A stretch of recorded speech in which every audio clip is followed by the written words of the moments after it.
ముఖ్యంగా ఇక్కడున్న సమస్యలు చూస్తే ప్రతి చోట తాగునీటి సమస్య, డ్రైనేజ్ సమస్య, ఆ తర్వాత కాలుష్య సమస్య, తర్వాత ఆఫ్కోర్స్ అన్ఎంప్లాయ్మెంట్, నిరుద్యోగ సమస్యలు.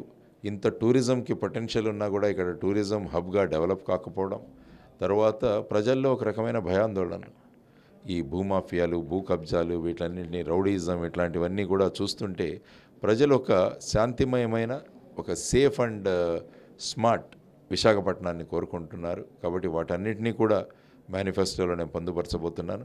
మా అసెంబ్లీ అభ్యర్థులు కూడా వాళ్ళ అసెంబ్లీ నియోజకవర్గాల్లో ఉన్న విషయాలను కూడా వారు వాళ్ళ మేనిఫెస్టోలు తయారు చేస్తున్నారు.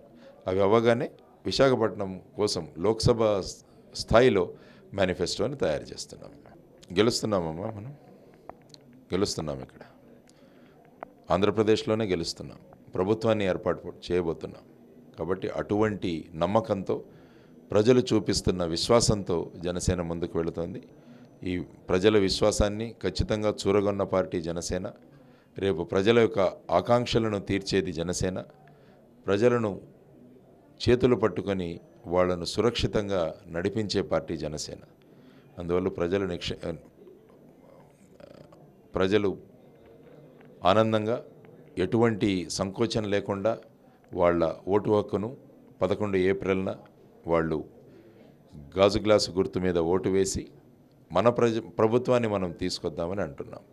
ఈ ఎన్నికల్లో ప్రజలు గెలవబోతున్నారు.